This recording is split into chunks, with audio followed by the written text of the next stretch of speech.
This is the Harley Davidson Pan America, and it's like no other motorcycle that I've ever ridden in my entire life. And I'm going to tell you why they made it, and also why it's one of the most impressive Harley Davidsons that I've ever ridden. And as far as I know, it has a feature that no other motorcycle has, and it's genius. Let's go do it.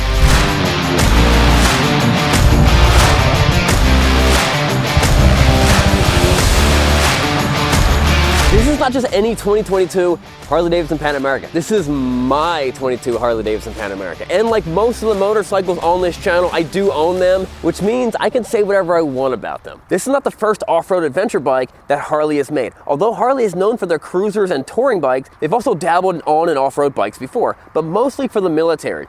And more recently, back when Harley owned Buell, with the Buell Ulysses. So before you go out and say that Harley needs to stay in their lane and just make cruisers and touring bikes, Harley kind of invented the adventure bike lane. So let's give them some credit. Okay, full disclosure, I do own the main competitor to this motorcycle. I'm a huge BMW GS fan, and I love my R1250 GS HP. So the guys at Harley have decades of engineering and design that they have to overcome to make this a contender with BMW. And here's how they plan on doing it, starting with the Revolution Max motor. Now this is a 1250cc V-twin water-cooled engine. And I know what you're thinking. You're thinking, well, that engine looks familiar. And you're right. It's the same engine that they put in the Sportster S, except for the Sportster S was detuned from this one. This one's pushing at 150 horsepower, which is about 50 more horsepower than the baddest Harleys to ever roll off the line, but not as bad as my slightly modified turbocharged Road King, video coming soon. Now I know what you're thinking. You're thinking, well, of course it has to have a lot of power. It's a big, giant, heavy Harley Davidson. It has to have that much power to keep up with anything else. So let's compare this thing to what I consider the only two real competitors in the adventure bike space: the mighty Honda Africa Twin and the legendary BMW GS. The Africa Twin tips the scale at 529 pounds, and the GS weighs 548 pounds, and the Pan America only 11 pounds heavier at 559 pounds. So it's a lot more powerful, slightly heavier. So one of the ways that Harley designed the bike to try to keep the weight down was by making the engine a structural component in the frame, which is not really new. I mean, Japanese companies have been doing this for decades, but now so is Harley. Also, I just want to say a big thanks to our sponsor of the video, M1 MotoFast Detailer, my company, because it is the best motorcycle spray out there, and the best thing about it is sprayed on any surface of the bike: exhaust, chrome, plastic, paint. Available right now at Amazon and bikesandbeardsgear.com with the microfiber. So it also has a giant infotainment center that I really like, and it's also really customizable. You can change the main screen from showing you all the information to showing you the basic amount of information. They call it simple and widget. I kind of like widget, but maybe sometimes I want to do simple. It also has a lot of different driving modes, which are absolutely necessary for the average rider, because 150 horsepower in rain or mud or off-road can be pretty hard to control. So the modes that it has is street mode, sport mode, off-road, off-road plus, custom off-road, and then custom A and B. And of course it also has rain mode. And just to give you some context, off-road plus would be similar to the Enduro Pro model in the BMW, where when you're off-road and you're fully getting on the brakes, it's gonna actually it's gonna take the ABS off the rear tire and let it lock up. Because they've actually found out that in off-road situations, it's better to lock up the back tire and build up a little pile of mud and dirt in front of you. You actually stop significantly faster than having rear ABS on it. So it's just one of those ways that they've used their tech, they've used their engineering to make this thing significantly easier to ride in different situations. That's why these things really are like Swiss Army bikes. You're also able to go through the settings and disable some of these driving modes. So in case your son or your wife or your friend, you're like, I don't want them using some of these advanced modes, you can disable them so they only have like rain or road mode, which I think is a pretty cool option. Now this is the Pan America Special, and they also come with a Pan America Standard. The Standard comes in at around $17,000, and the Special comes in at just over $20,000. And I was under the impression that all Specials came with the cool looking tubeless spoked wheels. Well, this is a Special, and apparently it doesn't. That's an extra $1,000 on top of the first $20,000. I wish I had them because they're so much cooler looking than these mag wheels. And another thing that I really like about this bike is that they created it from the ground up. They didn't do what a lot of other manufacturers are doing and kind of copying the BMW and putting beaks on all their bikes. This is kind of its own thing, and depending on how many times you've seen it, it's either ugly or you kind of fall in love with it. So since this is a modern day motorcycle, and most motorcycles nowadays have proximity keys, so you don't really need a key. You actually don't even have the ability to turn the ignition with a key. All the key is for is just the seat lock and the steering wheel lock. This has a proximity key, so you just keep it in your pocket and jump on the bike. But the big question is, this is something that all manufacturers have to figure out, is what happens if your battery dies, or what happens if you lose the key? So what BMW figured out on their bike is if your battery dies and you're off-road or you can't get a new battery, you can take that key, and this is BMW, not Harley, and you can touch it to a little antenna and the bike will fire up. What Harley did, I like better, because this actually works if you lose the key. So say you lost the key or the battery's dead. You turn the bike on, it realizes that there's no key, and it gives you about 2 seconds with a keypad to type in the code, and then the bike fires up. So you don't actually, you can actually not have a key for this thing unless you got to get the seat or the steering wheel lock, and you can ride this bike forever. Now it also has all the normal things that you would expect out of a modern day adventure bike. It's got cruise control, it's got adjustable levers, it's got a steering damper. It also has connected front and rear brakes. So when you grab the front, it gives you a little bit of rear also. It's got traction control, it's got ABS control, it's got all these features that change depending on what type of surface you're on, and in dynamic suspension. The bike is really, really tacked out. It also has, which is a must for any adventure bike, is the center stand. They also give you a nice little USB-C port right here for your phone. But then the question I have is, where do you put your phone? Because there's no spot up here. I guess you could put it right here, but then it might get in the way of the handlebars. Another thing they have is the infotainment center actually kind of tilts a little bit. So if the light's hitting it at just the wrong spot, you kind of move it down a little bit. And this is how they, you got this little bar right here. That's the adjusted windshield. So Harley Davidson has seen the writing on the wall, and so has pretty much every other motorcycle manufacturer. And that is that adventure motorcycling is the fastest growing segment of the motorcycle market. And you might wonder why that is, and that's because you kind of get the best of everything. This bike is powerful, it's good looking, it handles well, it can go off-road, it can take you wherever you want it to. And ultimately, when it comes to motorcycling, isn't that what we all want? Don't we all want an adventure? Why should that adventure be just reduced to pavement when now the adventure is all over the world on anything? But this bike, to my knowledge, has something that no other motorcycle has, and that is the active suspension. Let me show you what I mean. All right, we're gonna turn the bike on.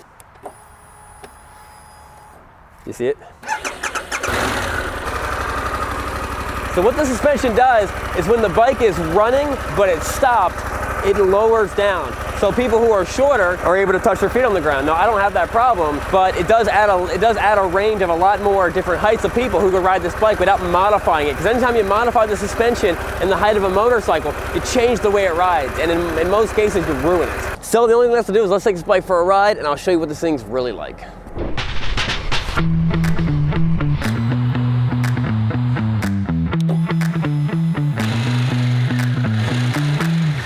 All right, guys, before we go riding into the words of wisdom, Isaiah 41:10. So do not fear, for I am with you. Do not be dismayed, for I am your God. I will strengthen you and help you. I will uphold you with my righteous right hand. Amen. Let's ride this bike. Now let me switch out the, that's a cool looking gauge, but I like this one better. Widget. There we go. Go back home. There we go. Let's see what this thing's got. Whoa! Man, this thing is fun. So I love the adventure bike riding position. I can do it for days. Your legs are kind of like a sport bike where your knees are in front of your feet, but I don't know what it is. And my back is straight up. My hands are straight out. There's none of this nonsense. There's no ape hangers. It's just comfortable, but also what you can do, and you can't do this on any other bike, is you can stand up. Like, it's made that you can stand up and ride. And to show you that it's made, there's actually a little thing on the foot brake that'll flip up and down that elevates it. So when you are standing up and riding, you still have good control over that brake.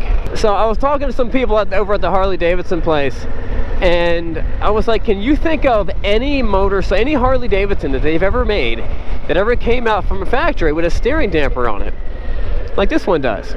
And they were like, I can't think of anything. I'm like, what about the Destroyer? I used to have a Destroyer. I don't remember, but I don't think it did. And this is the first bike. It really is a cool bike. I think it's at first, when I first saw it, I was like, oh man, that's weird looking. But then, like most things, like most vehicles, your first time you see it, you're always like, I don't know if I like it. Then you see it a couple more times and you're like, I do like it. And then what really solidifies how you feel about it is when you ride it. And then after you ride it, it's like, man, this thing's awesome. Ah, man. This thing pulls. So I know what you might be thinking. You're like, Sean, that windshield, it doesn't move that much. It can't be that valuable.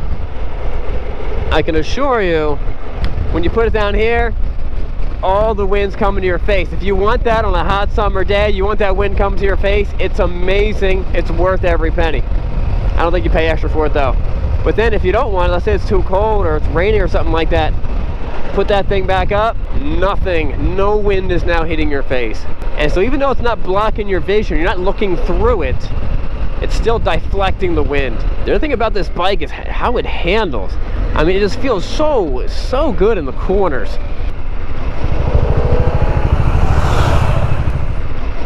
I'm excited to see what this thing's gonna do in the real life 0 to 60. I mean, it pulls. I suspect this might be one of the fastest Harleys I've ever test driven, besides like modified ones.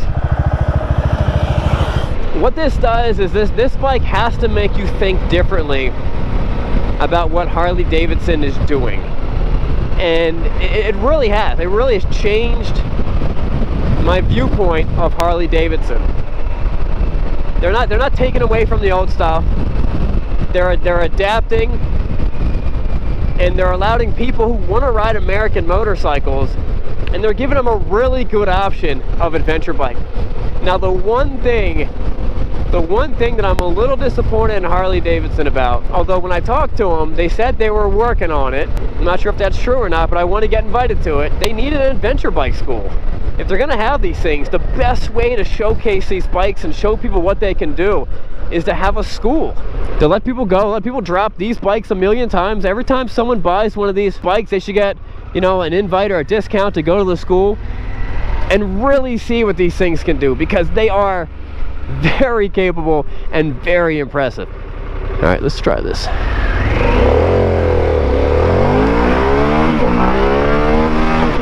Wow, that was fast. And these are not ideal situations. It's 50 degrees outside, it's not warm. This thing gripped, and then at the last, in second gear, at the top end of second gear, the front end just kind of elevated a couple inches and just kind of hung out there. So what I mentioned earlier is that the front suspension is also a dynamic suspension, so it's constant, it's changing the tune of the suspension depending on the mode you're in and also how you're riding and stuff like that. It's a very advanced motorcycle, and I think Harley did a great job. Now, what you'll notice is the test I just did was all on road. Now I've put about maybe 120 miles on this bike since I got it, but it's all on road. The real test is how well is this thing going to do off-road, because that's what it's made for. If it's a great on-road but awful off-road, then what's the point? So I need to do an off-road test on this thing, but I will say this, from what I've seen and what I've experienced, I like this bike. This thing's a lot of fun. Am I willing to give up my BMW just yet? Not yet, but we'll see. All right guys, that wraps it up. Remember, it is not what you're riding, but where you're going. We'll see you guys next time.